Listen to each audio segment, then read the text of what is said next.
नमस्कार, team education India परिवार में मैं शेखर पांडे आप सभी भाई बहनों का स्वागत करता हूं। उम्मीद के साथ कि अच्छे होंगे, पढ़ाई लिखाई भी अच्छे से हो रही होगी। और कैसे हम सारे लोग, कुछ लोगों के नाम ले लेता हूं। शेफाली, कैसी है शेफाली? बहुत दिनों बाद नाम ले पाया आपका। भाग्य, प्रिया, दिव्या, सक्सेना, ब्रिज प्रकाश, अवधेश, वंदना, जानकी, आलोक, सचिन, बहुत सारे लोग हैं।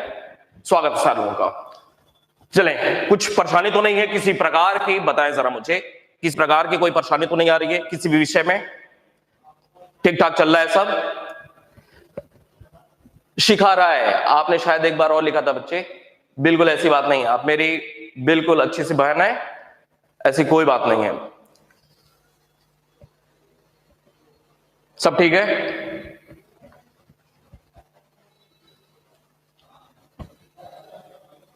कोई परेशानी नहीं है। रंजीत, वीडियो नहीं चल रही है? चल तो रही है वीडियो, तभी तो आप लिख रहे हैं, मेरी बात भी सुन रहे हैं। ठीक है, देखिए कल हमने उत्तर मुगल शासक की शुरुआत कर ली हुई थी और थोड़ा सा एक भूमिका बांधते हुए आपको बताने का प्रयास किया हुआ था कि उत्तर मुगल शासन में कौन कौन से महत्वपूर्ण शासक आते हैं। उम्मीद करता हूं कि आपने नाम लिखा होगा। चले फटाक से मुझे ऊपर के जो 4 शासक हैं उनके नाम बताएं। ऊपर के जो 4, औरंगजेब के बाद से अगले 4 मुगल शासकों के नाम बताएं जल्दी जल्दी। ऊपर के 4 उत्तर मुगल शासकों के नाम बताएं। लवली निगम, हाँ बच्चे क्या बताऊं, इतना ज्यादा बिजी शेड्यूल हो गया है ना मेरा कि कई बार फोन ऑफ करना पड़ता है, माफ करेगा उसके लिए। तो भी मैं कोशिश करूंगा बात हो जाए। बहादुर शाह प्रथम, जहांदार शाह, फर्रुख सियर, बहुत बढ़िया प्रभात जी, बहुत बढ़िया। बहादुर शाह, जहांदार शाह, फर्रुख सियर, और फर्रुख सियर के बाद मोहम्मद शाह रंगीला बताया था। हालांकि प्रभात जी ने भी लिख दिया, मैं बात करता हूं उस पर। रफीउद्दर्जात, रफीउद्दौला, बहुत बढ़िया, शाबाश। चले, मोहम्मद शाह रंगीला के बाद के 4 अगले शासकों के नाम बताएं। मोहम्मद 4 शासकों के नाम बताएं। मोहम्मद शाह रंगीला के बाद के 4 शासकों के नाम बताएं।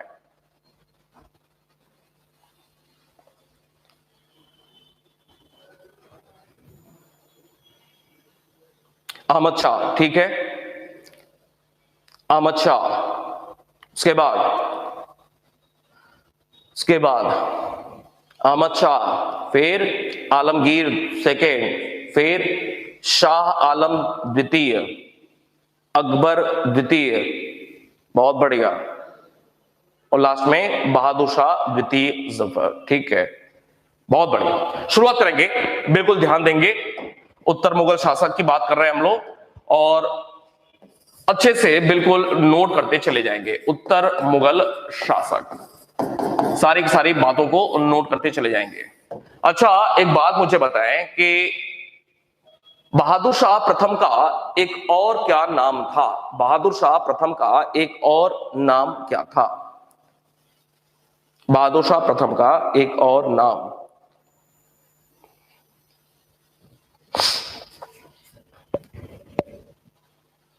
जी रुचि, तो मैं आपको बता दूं, आज आपने पहला दिन ये ज्वाइन किया हुआ है, आज पहला दिन है। एक टॉपिक कंप्लीट कर लिया है हमने, ठीक है? आपके पास सारा वीडियो है, आप देख लीजिएगा। शुरू करेंगे उत्तर मुगल शासक में, शुरू करेंगे 1707 में। बिल्कुल ऐसे जैसे मैं नोट कर रहा हूं वैसे वैसे नोट करते चले जाए मेरे साथ। 1707 में औरंगजेब की मृत्यु, औरंगजेब की मृत्यु के बाद अधिकांश इतिहासकार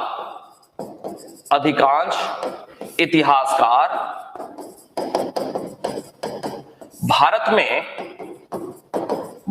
में आधुनिक युग, आधुनिक काल का आरंभ मानते हैं, जबकि यदुनाथ सरकार क्या कहते हैं? प्लासी 1757 के प्लासी युद्ध युद्ध में ब्रिटिश विजय से भारत में आधुनिक काल का आरंभ मानते हैं,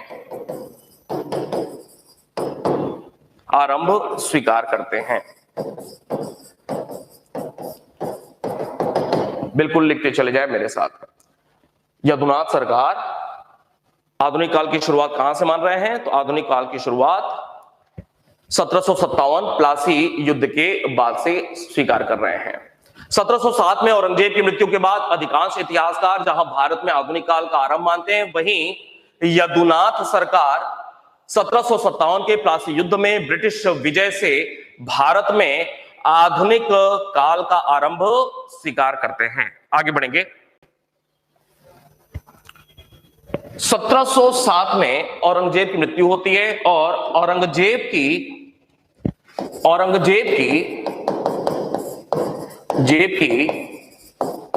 अहमदनगर में, कहां पे? अहमदनगर कहां पे है? महाराष्ट्र। अहमदनगर में मृत्यु के बाद के मुगल शासकों को उत्तर मुगल शासक कहा जाता है। उत्तर मुगल शासक कहा जाता है। औरंगजेब के कुल 5 पुत्र थे। 5 पुत्र थे। कौन कौन से? मुअज्जम।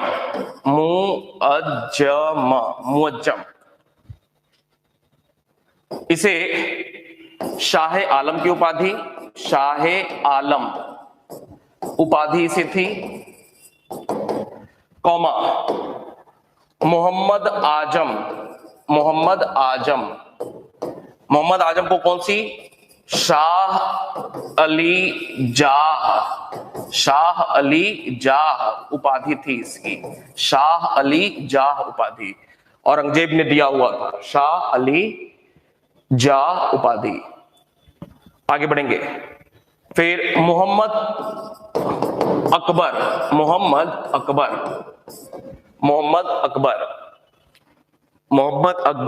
अकबर के विषय में कुछ बात।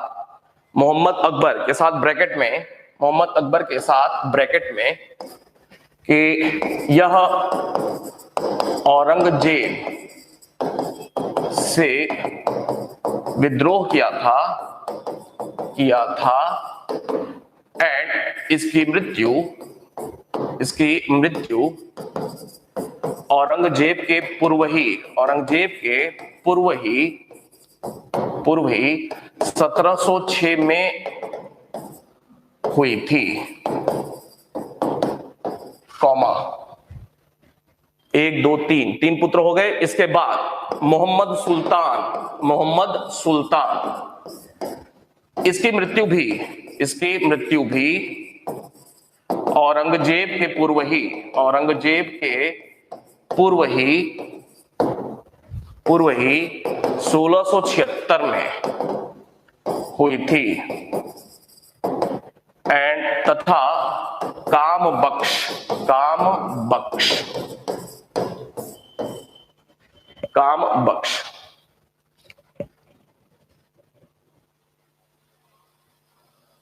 सोनू गोंड, आपके नेटवर्क की परेशानी होगी। आप घर में जहां पे है ना, वहां पे आपके नेटवर्क की परेशानी होगी। और किसको परेशानी आ रही, थोड़ा सा बताना मुझे। मैं दिखाई दे रहा हूं मुकम्मल तरीके से, मैं ठीक ठाक दिखाई दे रहा हूं? बताएं, मेरी आवाज सुनाई दे रही है? बताएं।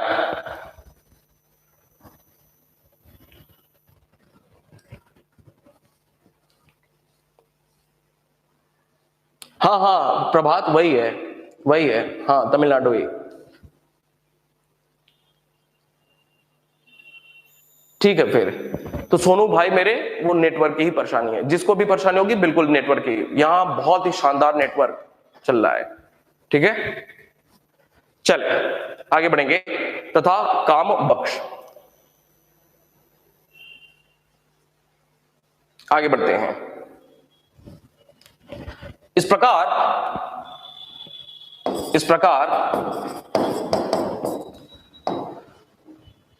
सत्ता संघर्ष में औरंगजेब की मृत्यु के बाद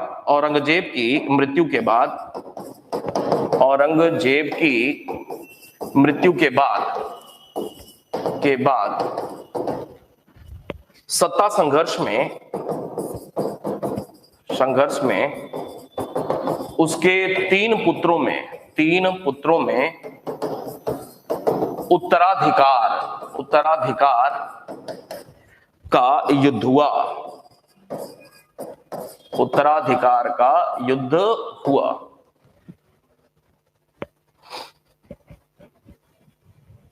अनुज, इग्नोर क्यों करूंगा आपको बताएं।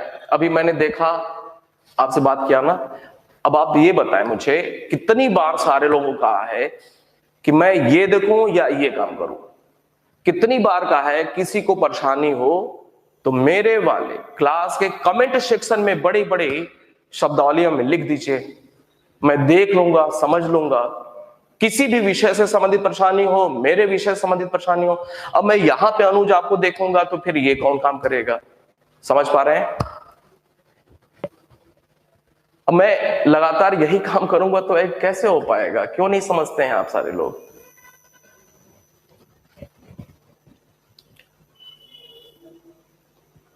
अनुज मेरे भाई, आपने कॉल किया था, ठीक है, मेरा फोन बंद था, ठीक है, आपको सीधे सीधे कह रहा हूं कमेंट सेक्शन में लिख देना, क्या परेशानी है बताएं, मैं सुन रहा हूं। आप अपनी बात बताएं, मैं सुन रहा हूं, बताइए।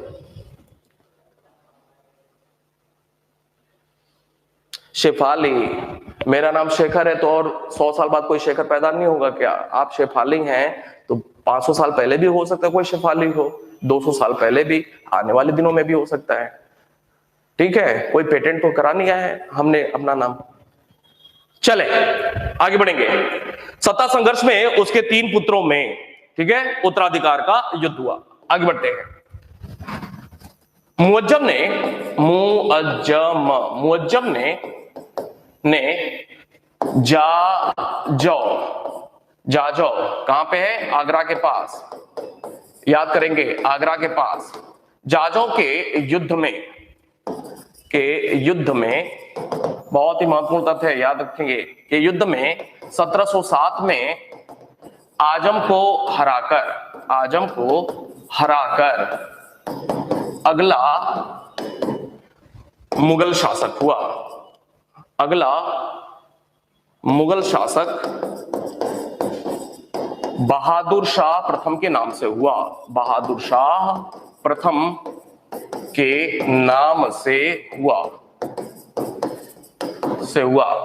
बाद में हैदराबाद के निकट, हैदराबाद 1709 का समय था, लेकिन तनिक भी याद रखने की जरूरत नहीं है। बाद में सीधे सीधे हैदराबाद के निकट मुअज्जम ने क्या किया? काम बख्श को भी हराया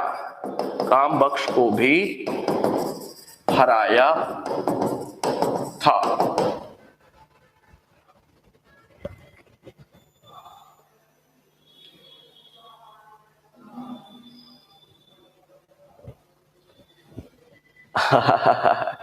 नाराज हो गई मेरे से? हाँ ठीक है, आगे बढ़ेंगे। मुअज्जम ने जाजौ के युद्ध में 1707 में आजम को हराकर अगला मुगल शासक बहादुर शाह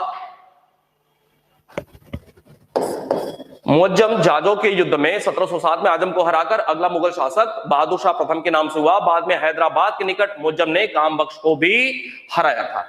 आगे बढ़ेंगे, अगली हेडिंग डालेंगे। बहादुर शाह प्रथम 1707 से 12।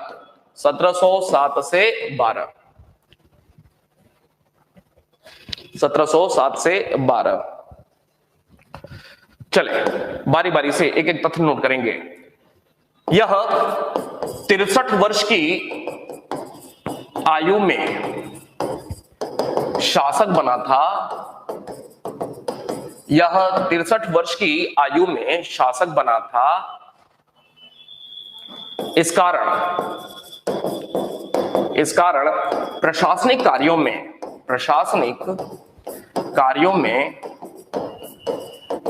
बहुत सक्रिय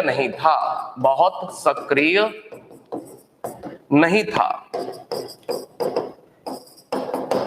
यही कारण था कि इसे इतिहासकार खफी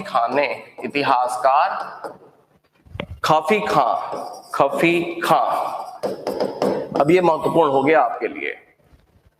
कितने वर्ष की आयु में? 63 वर्ष की आयु में खफी खां ने शाहे बेखबर कहा है। इतिहासकार खफी खां ने शाहे बेखबर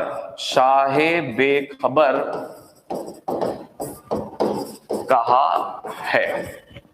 शाहे बेखबर कहा है। अगली बात, यूरोपीय इतिहासकार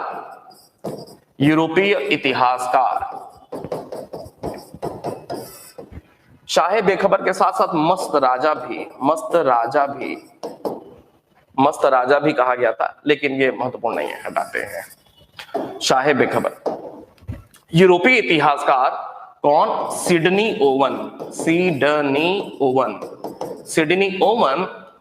के अनुसार कौन? Sydney oven. अब ये आपको याद रखना चाहिए, शाहे बेखबर आपको याद रखना चाहिए। जो भी याद रखने की बात है मैं अंडरलाइन कर रहा हूं या दिखा दे रहा हूं आपको बिल्कुल अच्छे से। सिडनी ओवन के अनुसार, यूरोपीय इतिहासकार सिडनी ओवन के अनुसार बहादुर शाह, जल्दी करें, बहादुर शाह के अनुसार बहादुर शाह प्रथम अंतिम मुगल राजा था, अंतिम मुगल शासक था, जिसके विषय में कुछ अच्छे शब्द कहे जा सकते हैं,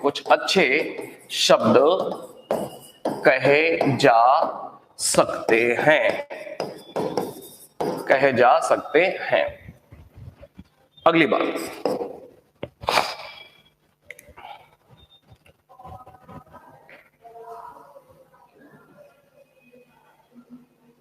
अच्छे शब्द कहे जा सकते हैं, शाहे बेखबर। अगली बात, बहादुर शाह प्रथम के समय ही मराठा राजा, छत्रपति कहा जाता था, देखेंगे बाद में, शाहू को मुगल कैद से मुक्त किया गया था, बहादुर शाह प्रथम का अंतिम, सारी बातें हम कल देख लिया वो था, अंतिम सिख गुरु, कौन से? 10वें, अंतिम सिख मतलब 10वें सिख गुरु, अंतिम सिख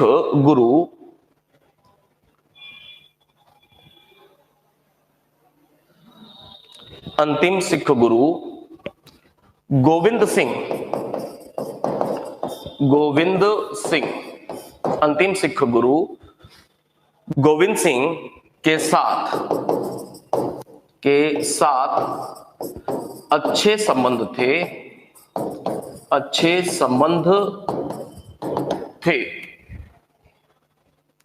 अंतिम सिख गुरु गोविंद सिंह के साथ अच्छे संबंध थे। आगे बढ़ेंगे। अंतिम सिख गुरु गोविंद सिंह के साथ अच्छे संबंध थे। हालांकि इसी के समय 1708 में नांदेड़, कहां पे? नांदेड़ कहां पे है? महाराष्ट्र में गोविंद सिंह की मृत्यु हुई थी। गोविंद सिंह की मृत्यु हुई थी। बात खत्म। गुरु गोविंद सिंह की मृत्यु हुई थी।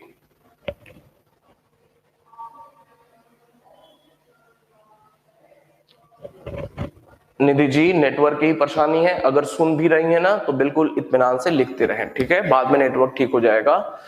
मेरी इसी वजह से मैं लगातार बोल बोल करके सारी बातें लिखता हूं, ताकि कोई परेशानी हो तो भी आपका काम चलता रहे। जी संगीता जी, बिल्कुल सही सलाह दे रही हैं। आगे बढ़ेंगे।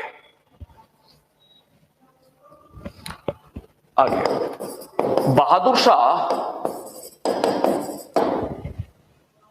बहादुर शाह प्रथम के 4 पुत्र थे। कितने थे? 4 पुत्र थे। कौन कौन से? जहांदार शाह, ठीक है, जहांदार शाह, कौमा, जहान शाह, रफी उश शान। जहांदार शाह, जहान शाह, रफी उश शान और इसके साथ साथ अजीम उशान।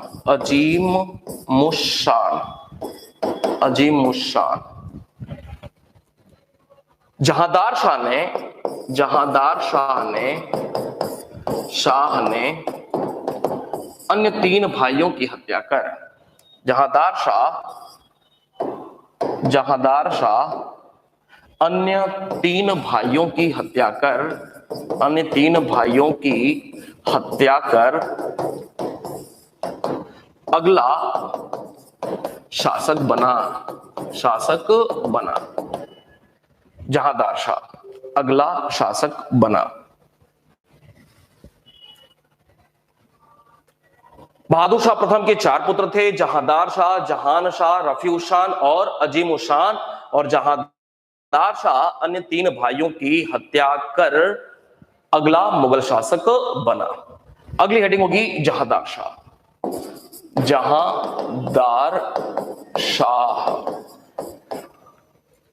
1712-13 सिर्फ और सिर्फ 10 महीने के लिए शासक बना था। सिर्फ और सिर्फ 10 महीने के लिए शासक बना था।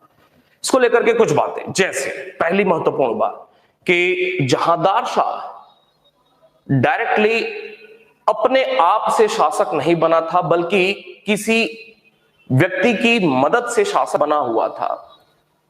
और ईरानी मूल का एक व्यक्ति था जिसका नाम था जुल्फिकार खां की मदद से शासक बना हुआ था। तो ऑब्वियस है कि अब जब भी जुल्फिकार खां कुछ बात कहेंगे तो इन भाई साहब को तो मानना ही पड़ेगा। इसका मतलब एक प्रश्न बनता है कि मुगल शासकों में कौन सा एक शासक प्रथम कठपुतली शासक के तौर पे जाना जाता है? तो जहांदार शाह चूंकि किसी की मदद से शासक बना हुआ था, किसी की मदद से अपने अन्य भाइयों की हत्या करके शासक बना हुआ था, तो जुल्फिकार खां का यह कठपुतली शासक था। बिल्कुल ध्यान रखना है। मुगलों में प्रथम कठपुतली शासक कौन था? ये भाई साहब थे। इसके साथ साथ इन्होंने क्या किया कि जो राजपूत राज्य थे उनसे औरंगजेब के समय से ही कुछ खटास आ गया था।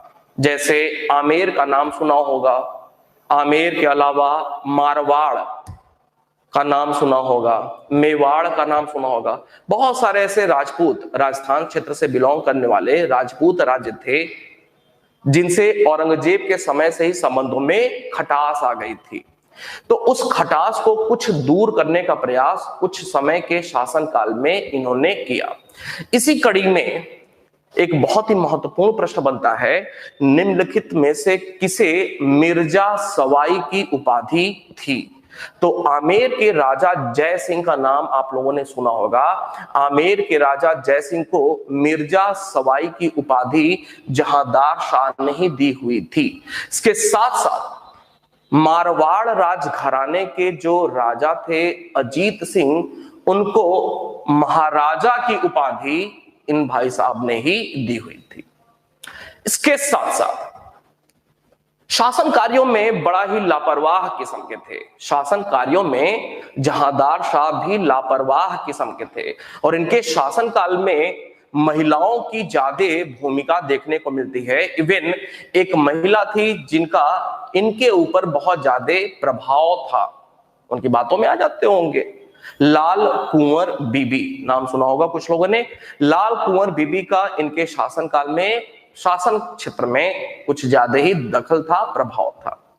इसके साथ साथ शासन कार्यों में चूंकि लापरवाह थे, इस वजह से जैसे शाहे बेखबर बहादुर शाह प्रथम को कहा गया, वैसे ही इन भाई साहब को लंपट मूर्ख कहा जाता है। क्या कहा जाता है?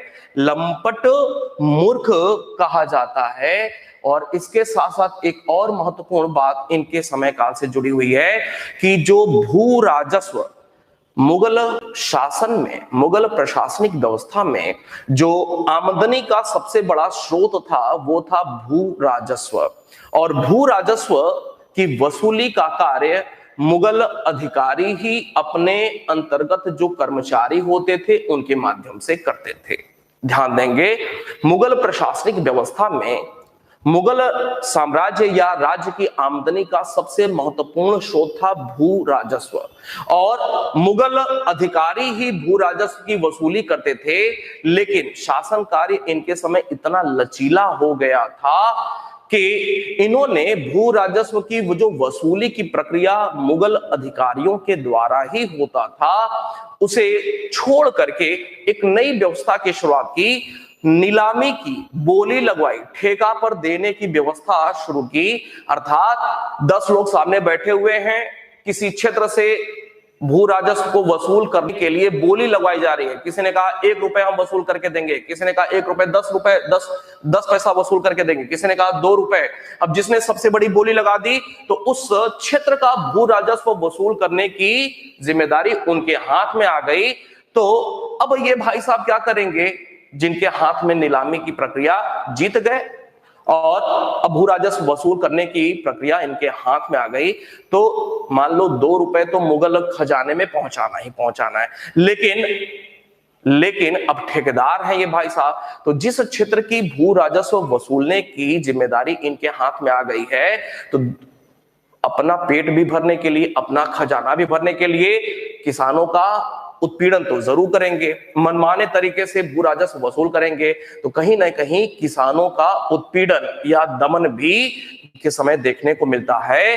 तो प्रश्न बनता है कि मुगल भू राजस्व को नीलाम करने की व्यवस्था या ठेका पर देने की व्यवस्था किसके समय शुरू की गई थी? तो उसका उत्तर ये जहांदार शाह। एक और प्रश्न, इस व्यवस्था को क्या कहा जाता है? तो इस व्यवस्था को, अर्थात भू राजस्व वसूलने की जो प्रक्रिया होती थी, जिसे नीलाम किया गया, ऊंची बोली लगाने वाले को दिया गया, ठेका पर दिया गया, इस व्यवस्था को कहा गया इजारा व्यवस्था। इजारा व्यवस्था। इन सारी बातों को नोट करते हैं जरा, ठीक है? बारी बारी से नोट करते हैं। जहांदार शाह, पहली बात, यह प्रथम मुगल या प्रथम मुगल शासक था, मुगल शासक था जो कि जुल्फिकार खां की मदद से शासक बना था। इस कारण इसे प्रथम कठपुतली शासक कहा जाता है। कठपुतली शासक कहा जाता है। तो प्रथम कठपुतली शासक कौन हो गया? तो प्रथम कठपुतली शासक हो गया जहांदार शाह। दूसरी बात, कठपुतली शासक, इसे इतिहास में किस नाम से? लंपट मूर्ख के नाम से भी जाना जाता है। लंपट मूर्ख के नाम से भी, उपनाम से जाना जाता है। लंपट मूर्ख के नाम से जाना जाता है। आगे बढ़ेंगे। लंपट मूर्ख के नाम से जाना जाता है। अगली बात, इसने राजपूतों के साथ मैत्रीपूर्ण संबंध बनाते हुए आमेर के राजा, आमेर कहां पे है? तो आमेर है जयपुर। कहां पे? जयपुर। आमेर के राजा जय सिंह द्वितीय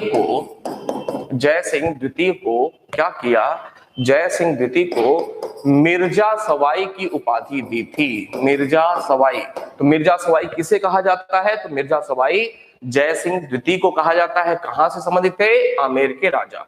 मिर्जा सवाई की उपाधि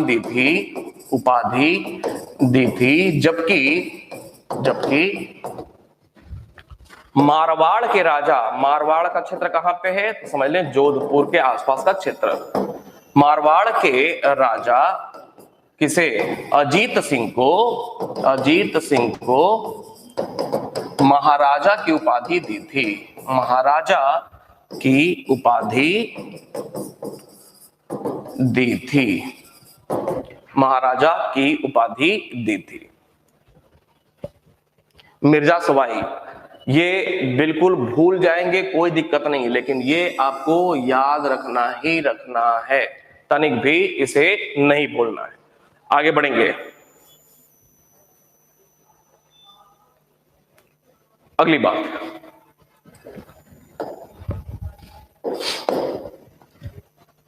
इसके समय भू राजस्व वसूली की नीलामी की गई या इसे ठेका पर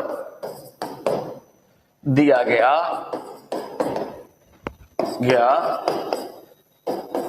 इस व्यवस्था को क्या कहते हैं? बहुत महत्वपूर्ण तथ्य है, इजारा व्यवस्था कहते हैं। इजारा व्यवस्था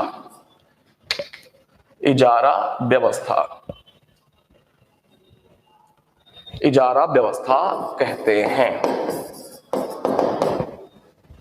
इजारा व्यवस्था कहते हैं। आगे बढ़ेंगे।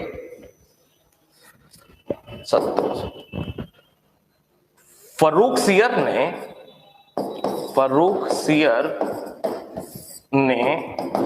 1713 में सैयद बंधुओं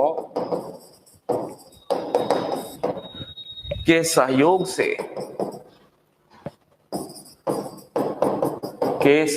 से इसकी हत्या करा दी और अगला मुगल शासक बना। फर्रुख सियर ने 1713 में इसकी हत्या करा दी सैयद बंधुओं की सहयोग से और अगला मुगल शासक बना। आगे बढ़ेंगे।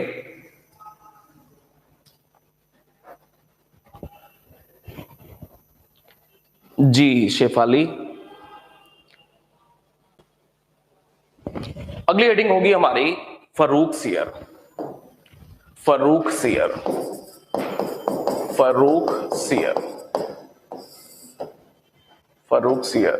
1713 से 19। आपको बताया था कि बहादुर शाह प्रथम के कुल 4 पुत्र थे। इन 4 में से जहांदार शाह ने अन्य 3 भाइयों की हत्या की, जिसमें से एक भाई था उसका अजीम उश शान। तो ये भाई साहब अजीम उश शान, जिनकी हत्या करके जहांदार शाह शासक बना था। ध्यान देंगे, बहादुर शाह प्रथम के 4 पुत्र बताया, इन 4 में से 3 की हत्या करके एक चौथे भाई जहांदार शाह अगला मुगल शासक बना हुआ था।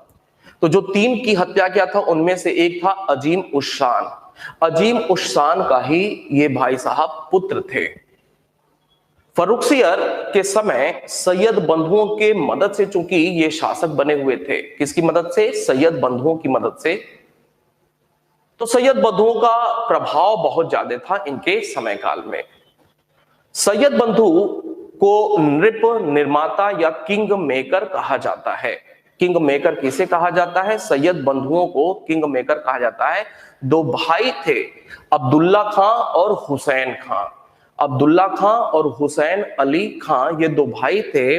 और प्रश्न बनता है, निम्नलिखित में से किसे नृप निर्माता, नृप का मतलब होता है राजा, नृप का मतलब होता है राजा, और नृप निर्माता अर्थात राजा बनाने वाले अर्थात किंग मेकर किन्हें कहा जाता है? तो किंग मेकर सैयद बंधुओं को कहा जाता है, क्योंकि न सिर्फ फर्रुखसियर बल्कि फर्रुखसियर के बाद रफी उद्दर्जा, रफी उद्दौला, मोहम्मद शाह रंगीला, इतने सारे लोगों को राजा बनाने का खेल षड्यंत्र के द्वारा खेला सैयद बंधुओं ने, जो दो भाई थे। इस वजह से नृप निर्माता या किंग मेकर सैयद बंधुओं को कहा जाता है। किंग मेकर किन्हें कहा जाता है भाई? किंग मेकर किसे कहा जाता है? जल्दी बताएं, किंग मेकर किसे कहा जाता है? किंग मेकर सैयद बंधुओं को कहा जाता है। सैयद बंधु, बंधु का मतलब भाई, दो भाई थे, अब्दुल्ला खां और हुसैन अली खां। और एक और प्रश्न बनता है, सैयद बंधु कहां के रहने वाले थे? तो सैयद बंधु बाराह के रहने वाले थे, बाराह के रहने वाले थे। बाराह कहां पे है? बाराह एक तहसील है, कहां पे? इलाहाबाद। इलाहाबाद में एक तहसील है बाराह। तो बाराह के रहने वाले थे। कहां के? बाराह। चाहे 12 आवे चाहे 12 आवे, एक ही बात है। सैयद बंधु कहां के रहने वाले थे? तो सैयद बंधु बाराह के रहने वाले थे। बाराह कहां पे है? इलाहाबाद में। इसे घृणित कायर कहा जाता है। घृणित कायर जैसे शाहे बेखबर, लंपट मूर्ख, वैसे ही घृणित कायर किसे कहा जाता है? फर्रुखसियर को घृणित कायर कहा जाता है। बहुत कोशिश किया इन्होंने सैयद बंधुओं के चंगुल से बचने का, लेकिन बच नहीं पाए थे। सैयद बंधु के समय ही, फर्रुखसियर के समय ही एक बहुत ही महत्वपूर्ण सिख नेता, गुरु गोविंद सिंह के बाद गुरु गोविंद सिंह, जो कि 10वें सिख गुरु थे, जब उनकी मृत्यु हो गई तो उनका एक शिष्य था जिसका नाम था बंदा बहादुर। क्या नाम था? बंदा बहादुर। बंदा बहादुर ने अंतिम सिख गुरु गुरु गोविंद सिंह के बाद सिखों का नेतृत्व संभाला था। बंदा क्यों कहा गया? क्योंकि गुरु गोविंद सिंह का शिष्य था, इस वजह से बंदा कहा गया। बंदा कहने का मतलब है जो बंदगी करता है, उसके विषय में अच्छी अच्छी बातें करता है, शिष्य सीधे सीधे। चूंकि बंदा बहादुर सिखों को लीड कर रहा था और सिख क्षेत्र पर फर्रुखसियर अपना पूरा का पूरा नियंत्रण स्थापित करना चाहता था, बंदा बहादुर को यह स्वीकार नहीं था। तो एक ऐसा समय आया कि बंदा बहादुर को फर्रुखसियर के समय काल में पकड़ लिया गया। पंजाब में एक जगह है गुरदासपुर, वहां पे पकड़ा गया और दिल्ली लाया गया पकड़ करके उसे। और दिल्ली में एक जगह है किंग्सवे कैंप। किंग्सवे कैंप से जो रोड जाती है मुखर्जी नगर वाली, वहीं बीच में BBM डिपो के नाम से, बंदा बहादुर मार्ग डिपो के नाम से एक स्थान है, वहीं पे दिल्ली में बंदा बहादुर की हत्या कर दी गई थी। बंदा बहादुर की हत्या किसके समय की गई थी? फर्रुखसियर के समय। इसके साथ साथ एक बहुत ही महत्वपूर्ण बात यह हुई कि फर्रुखसियर के समय मराठों के साथ कुछ अच्छा संबंध बनाने का प्रयास किया गया। फर्रुखसियर के समय मराठों के साथ अच्छा संबंध बनाने का प्रयास किया गया। और इसी कड़ी में जो रक्षा मंत्री था इनका, फर्रुखसियर का, जो प्रधानमंत्री था सैयद बंधु में अब्दुल्ला खां, जो बड़ा भाई था वो तो प्रधानमंत्री हो गया, वजीर हो गया। और जो रक्षा मंत्री था समझ लें तो वो था हुसैन अली। हुसैन अली सैयद बंधु में छोटा भाई। हुसैन अली जो प्रथम पेशवा था मराठों का, बालाजी विश्वनाथ। बालाजी विश्वनाथ मराठों की ओर से और मुगलों की ओर से जो रक्षा मंत्री था हुसैन, दोनों के बीच में एक समझौता होता है। फर्रुखसियर या मुगलों की सुरक्षा के लिए एक समझौता होता है। प्रश्न बनता है वहां पे, ये सारी बातें भूल जाएं, प्रश्न क्या बनता है, निम्नलिखित में से कौन सा एक इतिहासकार था जो इस संधि को मराठों के लिए मैग्ना कार्टा कहता है? तो उसका नाम है रिचर्ड टेम्पल। रिचर्ड टेम्पल नाम का एक यूरोपीय इतिहासकार है। मुगल और मराठों के बीच जो यह एक संधि होती है 1719 में, उस संधि को रिचर्ड टेम्पल नाम का इतिहासकार मराठों के लिए मैग्ना कार्टा कहता है। इसके साथ साथ इनके समय एक और महत्वपूर्ण घटना हुई, ये कि 1717 में जब भाई साहब बीमार थे, तब जॉन सुरमन के नेतृत्व में एक दूत मंडल आया था मिलने के लिए, और डॉक्टर हैमिल्टन ने इनको ठीक कर दिया था। तो खुश होकर के इन्होंने बहुत सारा व्यापारिक रियायत अंग्रेजों को दे दिया था। तो उसे भी इतिहासकार आर्म ने अंग्रेजों के लिए मैग्ना कार्टा की उपाधि दी हुई थी। तो दो मैग्ना कार्टा इनके समय काल में देखने को मिलते हैं। एक 1717 में अंग्रेजों को व्यापारिक रियायत दिया, तो इतिहासकार आर्म ने अंग्रेजों के लिए मैग्ना कार्टा कहा, जबकि मराठों के संदर्भ में एक दूसरे यूरोपीय इतिहासकार रिचर्ड टेम्पल ने मराठों के लिए मैग्ना कार्टा, जो हुसैन और बालाजी विश्वनाथ के बीच में एक संधि हुई थी। इन सारी बातों को धीरे धीरे नोट करेंगे। उम्मीद करता हूं बात धीरे धीरे समझ में आई होगी, नहीं समझ में आई होगी तो भी नोट करते चले जाएंगे। पहली बात कि इसे इतिहास में किस उपनाम से जाना जाता है? तो घृणित कायर, बहुत ही महत्वपूर्ण प्रश्न है। घृणित कायर के उपनाम से जाना जाता है, उपनाम से जाना जाता है। दूसरी बात, यह अजीम उस शान का पुत्र था, अजीम उस शान का पुत्र था जिसके समय मुगल प्रशासन में सैयद बंधुओं में कौन कौन से? अब्दुल्ला खां, कौन भाई? अब्दुल्ला खां एवं हुसैन खां, अब्दुल्ला खां और हुसैन खां। मुगल प्रशासन में सैयद बंधुओं का काफी ज्यादा प्रभाव था।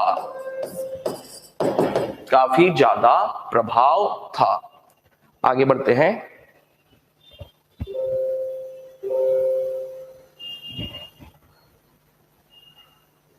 अब्दुल्ला और हुसैन खां, आगे बढ़ते हैं।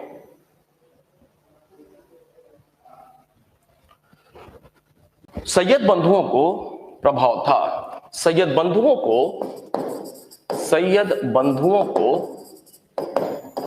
को इतिहास में निर्माता या राजा बनाने वाले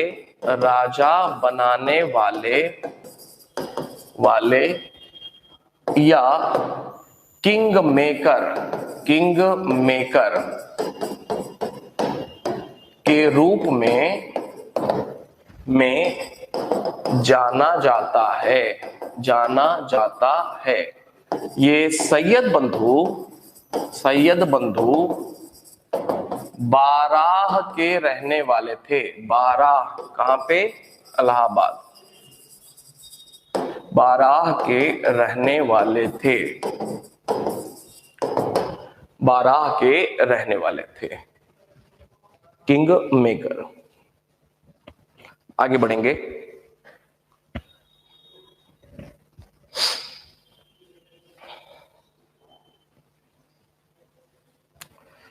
अगला 1716 में फर्रुखसियर के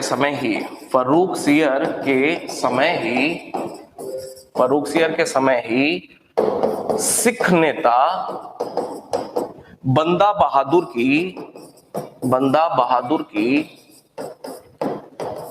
हत्या दिल्ली में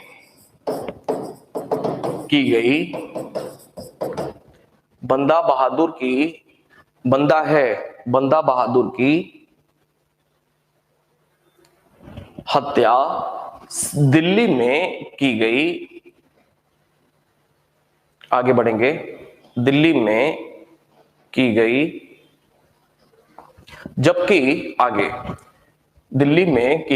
जबकि 1717 में फर्रुखसियर ने ब्रिटिश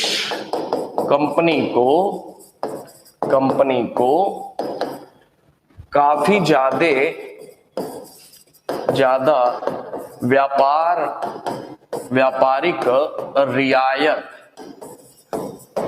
दिया था, जिसे इतिहासकार आर्म ने बहुत ही महत्वपूर्ण है, आर्म ने अंग्रेजों के लिए मैग्ना कार्टा कहा था।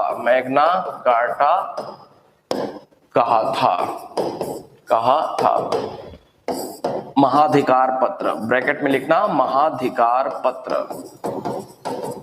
मैग्ना कार्टा की हिंदी महाधिकार पत्र। ठीक है। 1719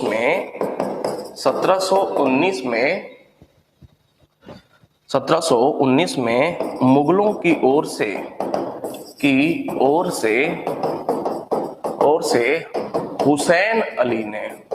हुसैन अली एवं मराठों की ओर से मराठा पेशवा बालाजी विश्वनाथ, बहुत ही महत्वपूर्ण तथ्य है, विश्वनाथ के बीच 1719 में मुगलों की ओर से हुसैन अली एवं मराठा पेशवा बालाजी विश्वनाथ के बीच एक सुरक्षात्मक संधि हुई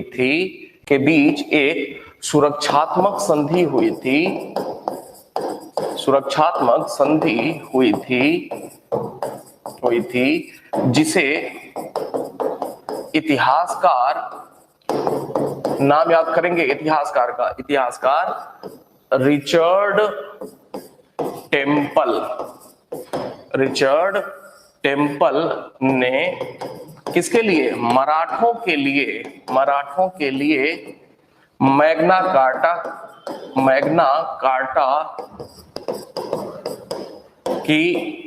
कार्टा की संज्ञा दी थी। अच्छा, ध्यान रखेंगे, जब आधा शब्द यहां पे लिखा हुआ है तो यहां पे डैश जरूर लगाते हैं, लेकिन यहां पे डैश फिर नहीं लगाते हैं, ये गलत है। आधा शब्द यहां पे लिखा हुआ है तो डैश लगाते हैं, लेकिन दोबारा से डैश यहां नहीं लगाते हैं। मैग्ना कार्टा की संज्ञा दी थी। ठीक है। फर्रुखसियर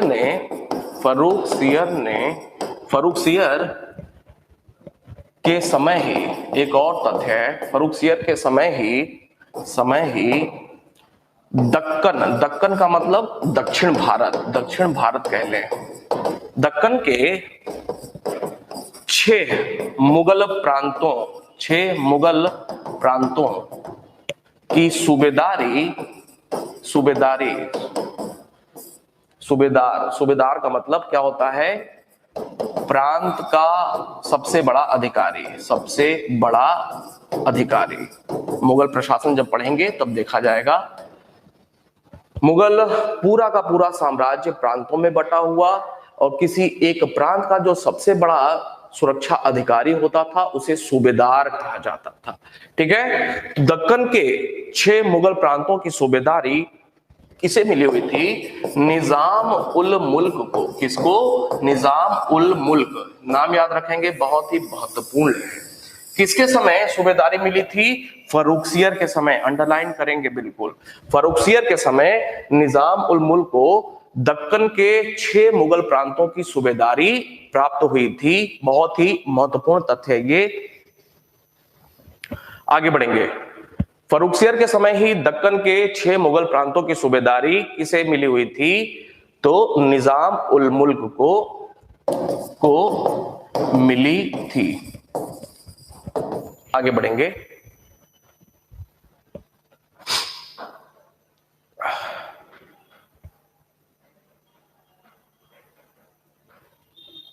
आगे बढ़ेंगे। फर्रुखसियर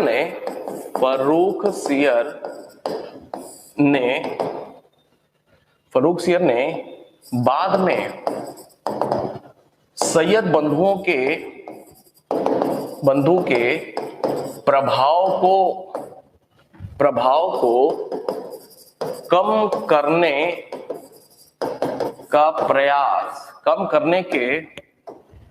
करने के प्रयास में इनके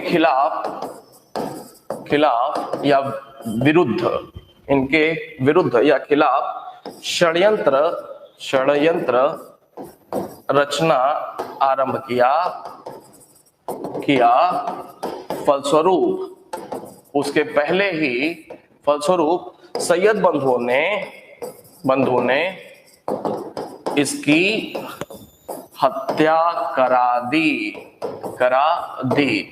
एवं इसके शव को कहां दफनाया गया? इसके शव को हुमायूं के मकबरे, कहां पे? दिल्ली स्थित हुमायूं के मकबरे के तहखाने में दफनाया गया।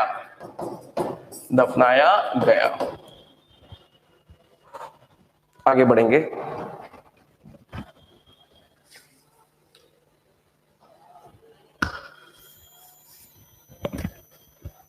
बात समझ में आ रही है? बताएं हाँ।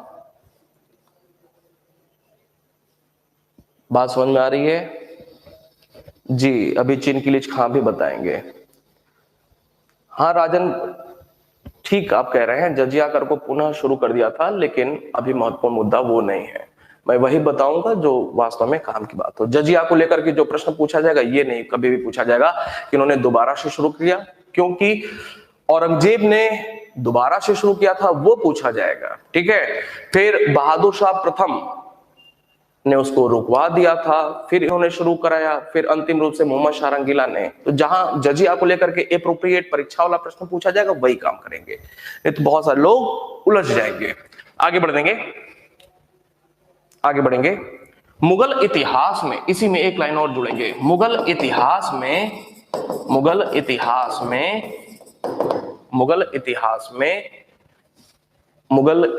में आगे बढ़ेंगे। यह प्रथम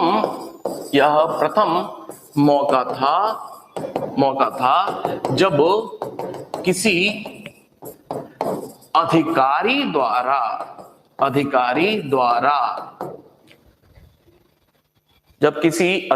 द्वारा बिना शासक की मर्जी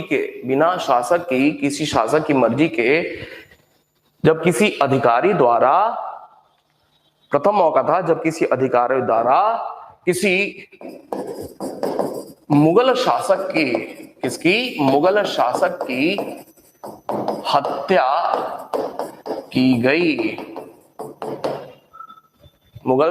की हत्या की गई। ठीक है।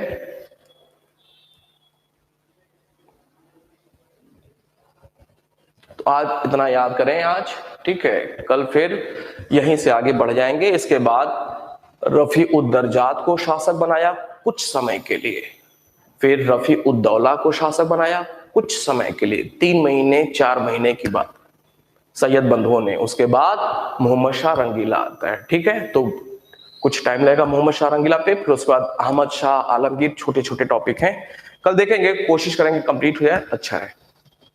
ठीक है। और कोई बात?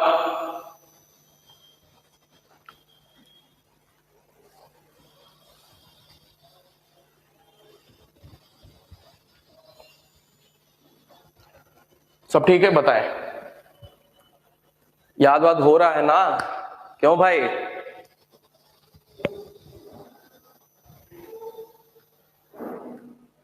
अरे आप में कम है या मेरे में?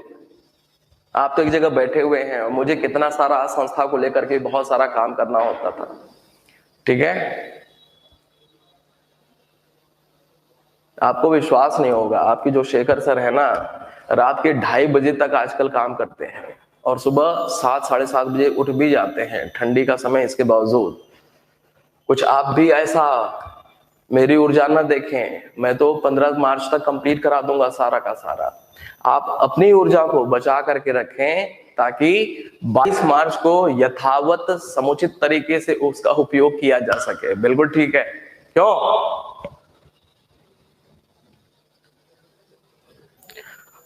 अब रश्मि सक्सेना जी, कंप्यूटर मतलब आप देख लीजिए, इतना तकनीकी दिमाग नहीं है मेरा, कैसे होगा? ठीक है, आप ऑफिस में पूछ लीजिएगा, फोन करके टेक्निकल टीम से बात कर लीजिएगा, कैसे हो सकता है वो आप देख लीजिएगा। ठीक है जी जी संध्या जी, चलें मिलते हैं फिर, धन्यवाद।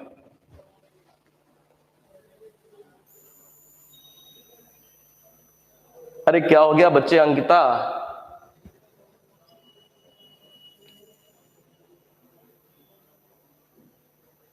जी शशि जी, जो आपका आदेश हो।